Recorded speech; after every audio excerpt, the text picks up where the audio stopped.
Oke, salam sejahtera dan saya nak mengulas ya isu ucapan yang dibuat oleh Menteri Besar Kedah dalam pergulungan di Muktamar PAS ya. Yang mana saya lihat beliau menyatakan bahawa mahu atau tidak kerajaan ini mesti ditumbangkan. Ini adalah hasil daripada beliau melihat kepada isu persempadanan semula mungkin akan berlaku dalam penggal ini, dan beliau amat takut kerana jika persempadanan itu tidak menguntungkan parti PAS, dan mereka juga amat takut jika persempadanan ini mungkin tidak berlaku di negeri PAS. Ini yang mereka rasa sekarang ni bahawa mereka perlu ambil tahu perkara ini. Tetapi kita perlu lihat kembali isu persempadanan semula ni, yang sebelum ini sebenarnya banyak pertikaian berlaku, dan kita lihat ahli-ahli parlimen daripada wilayah Sabah dan Sarawak mempersoalkan isu ini.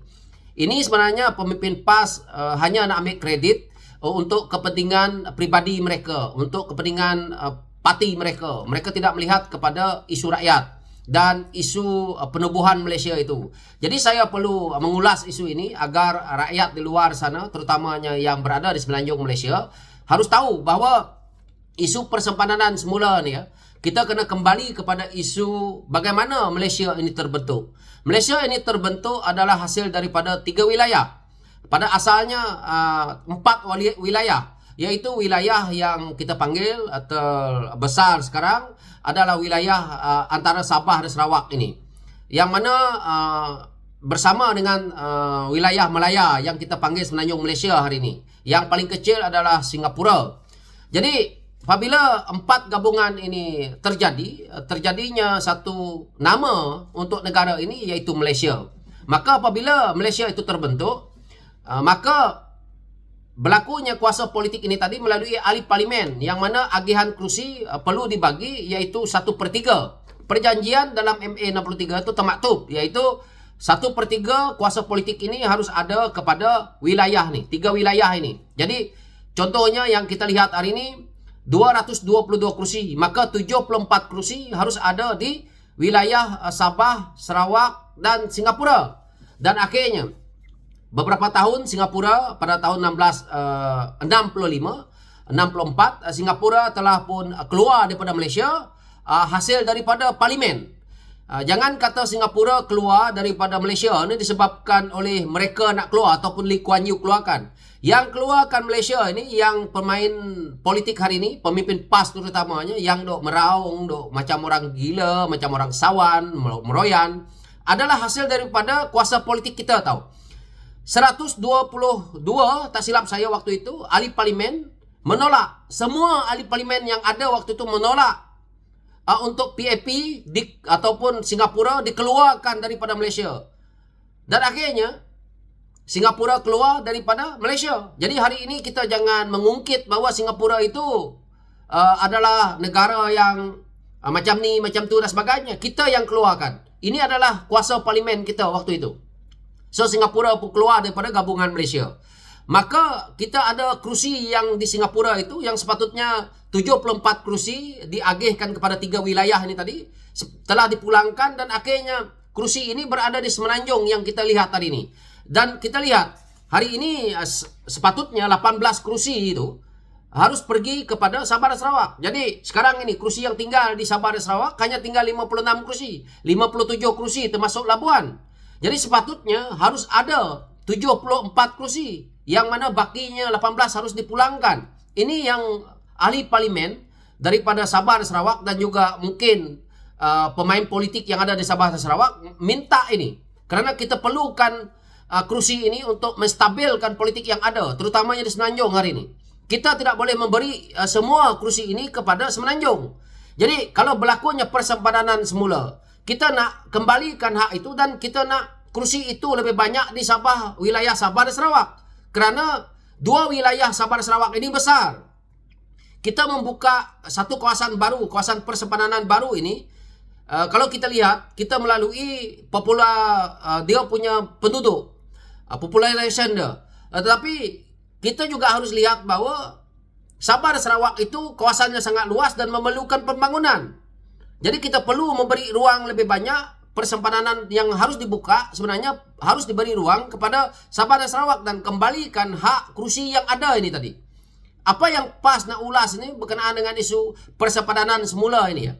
Saya percaya kalau percaturan yang ada hari ini ya, kalau Datuk Seri Anwar Ibrahim merasakan bahawa tanggungjawab dia untuk melaksanakan MA63 ini, maka kembalikan kerusi yang ada kepada wilayah Sabah dan Sarawak ini tadi untuk kembalikan kestabilan politik ini. Jika kestabilan politik ini kita letak kepada Sabah dan Sarawak, iaitu 1/3 kerusi yang ada di sana, PAS selepas ini tidak akan boleh lagi nak bermain dengan sentimen perkauman dan agama ini. Sebab ini sangat penting. PAS sekarang ini, bayangkan, kalau kerusi yang ada di Sabah dan Sarawak hanya berada dalam 56 kerusi yang ada hari ini ya, dan keseluruhan kerusi yang ada dekat Semenanjung hari ini akan menyebabkan apabila PAS boleh berkuasa, mereka akan sewenang-wenang ya untuk membuat Sabah dan Sarawak ini tertindas. Jadi saya tidak nak perkara itu. Saya melihat daripada apa yang telah berlaku dalam politik negara hari ini, PAS bermain dengan sentimen perkauman, bermain dengan sentimen agama. Ini adalah amat tidak baik, dan saya percaya ke depannya kalau begini juga berlaku, saya percaya Sabah dan Sarawak kalau tidak diberi agihan kerusi 1/3 ini, kita akan mengambil satu langkah lain. Jadi inilah yang PAS takutkan sekarang ini. Saya harap Perdana Menteri Datuk Seri Anwar Ibrahim bersama dengan kerajaan yang ada hari ini, yang mana kita tahu GPS ada dalam kerajaan, saya percaya GPS nak juga kembalikan hak itu. Dalam soal isu agihan kerusi ya, dalam soal isu persepadanan semula ni, saya tidak melihat ke arah parti politik mana. Saya nak hak yang mana untuk Sabah dan Sarawak ini. Jadi mungkin walaupun tak faham isu perjanjian ini, yang mana mereka kata oh Sabah dan Sarawak macam ni. Tidak. Sebab Sabah dan Sarawak sebenarnya bukan negeri. Dia adalah satu wilayah yang melalui wilayah inilah mereka masuk dalam Malaysia melalui perjanjian. Jadi hari ini perlu dikembalikan kerusi ini untuk kestabilan politik supaya permainan politik isu agama kaum ini berhenti di situ. Kerana akan takut bahawa contoh di Semenanjung Malaysia sekarang ni bermain sentimen kaum dan agama ni, yang konon-kononnya mereka nak dirikan kerajaan Melayu Islam, yang mana PAS sekarang ini menggunakan kaedah menjual agama untuk mereka kuatkan parti mereka. Kalau 1/3 kerusi ini berada di wilayah Sabah dan Sarawak, PAS akan berhenti di sini sebab PAS tidak akan berjaya menguasai sekurang-kurangnya 70 kerusi. Jadi kalau 74 kerusi yang ada di Sarawak ataupun Sabah ini tadi, mereka akan terkebil-kebil.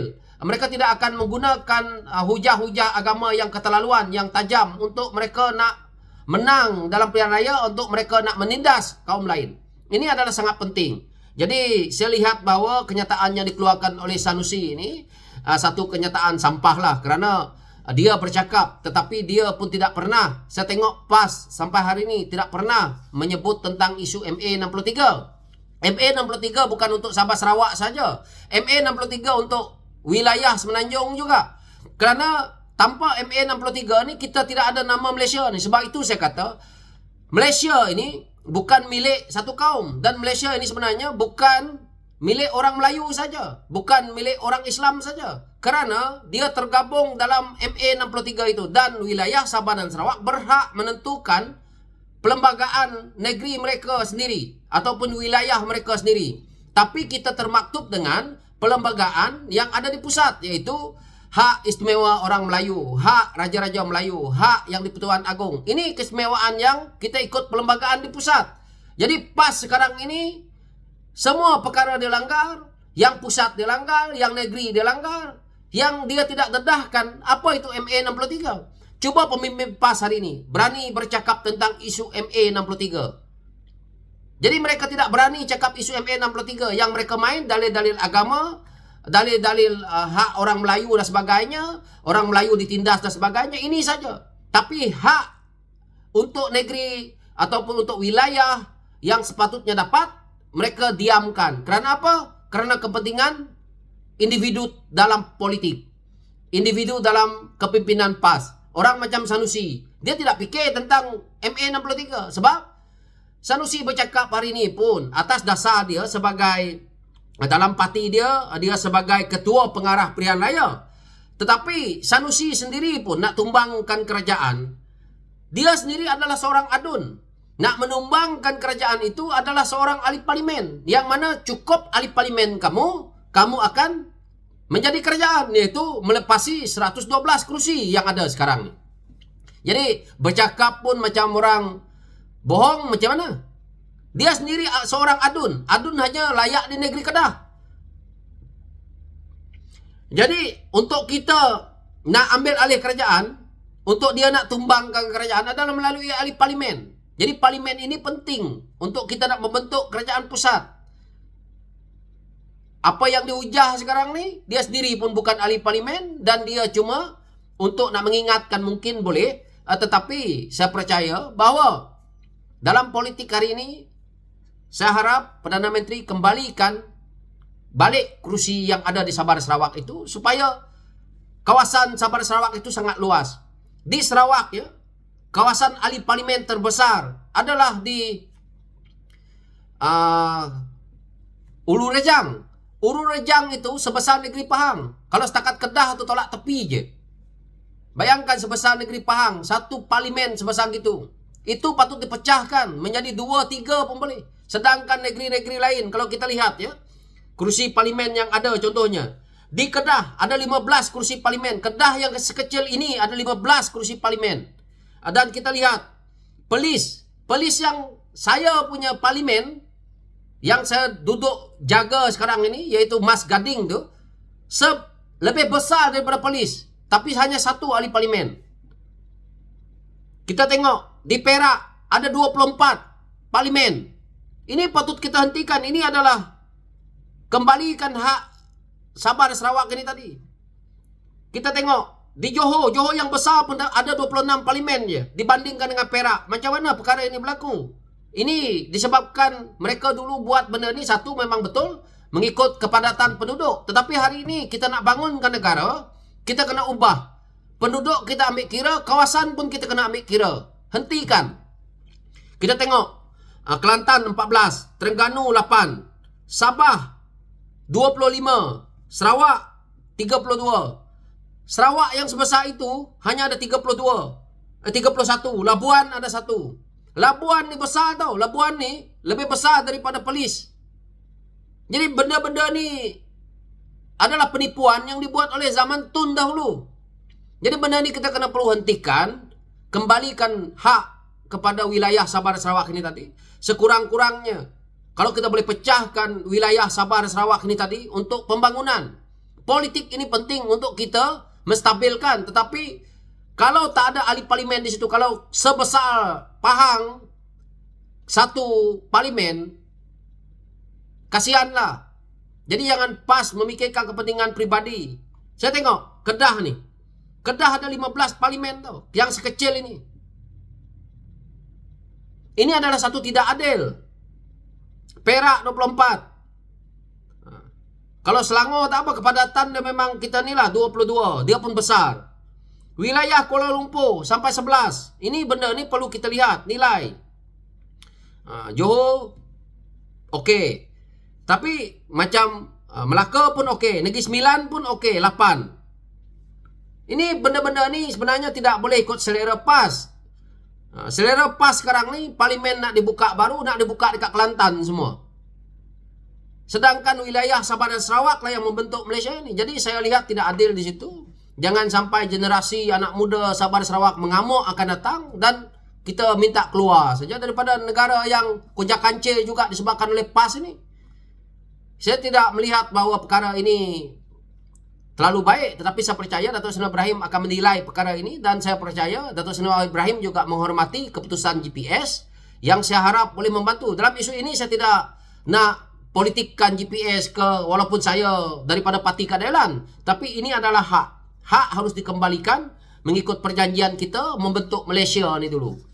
Jangan walaupun PAS tak tahu, jangan duk asyik bermain bahawa seolah-olah Malaysia ini milik orang Melayu, milik orang Islam. Salah. Malaysia ini milik, sebab itu mereka mempersoalkan sekular dan sebagainya. Memang Malaysia ini dah terbentuk macam ni dengan 3 wilayah, 4 wilayah. Jadi PAS tak tahu apa benda. PAS ni pemimpin dia sebahagian tahu, tapi sebahagian saya rasa 70% pemimpin PAS dan walaun-walaun memang bangang tak nak melihat perjanjian Malaysia, pembentukan Malaysia ini. Jadi perkara ini harus dihentikan. Saya harap di waktu akan datang pun perlu dimasukkan dalam mata pelajaran dalam negara kita ini supaya ada rasa menghormati bahwa Sabah dan Sarawak ini adalah satu wilayah yang membentukkan pembentukan Malaysia ini melalui perjanjian MA63. Malaysian Agreement 1963 itu perlu dihormati. Kalau tidak, ahli-ahli politik daripada parti seperti PAS ini akan menjadi kurang ajar. Mereka akan bermain dengan sentimen yang mereka sendiri tak tahu. Sama juga Parti Bersatu sekarang nih. Mereka semuanya bermain dengan politik yang ada di Semenanjung yang mereka sendiri tak tahu. Oh, Malaysia ini mereka ingat, oh Malaysia ini dulu macam ni macam ni. Kepala toyah ke orang. Malaysia ini terbentuk dengan MA63. Jadi itulah namanya Malaysia. Kalau tidak, namanya tak Malaysia. Mungkin hari ini namanya masih kekal Melaya. Kalau nak cerita tentang Semenanjung Malaysia, mungkin kekal lah nama dia Melaya hari ini. Dan bendera Malaysia yang kita agung-agungkan sekarang itu adalah tercipta daripada wilayah yang kita ada hari ini.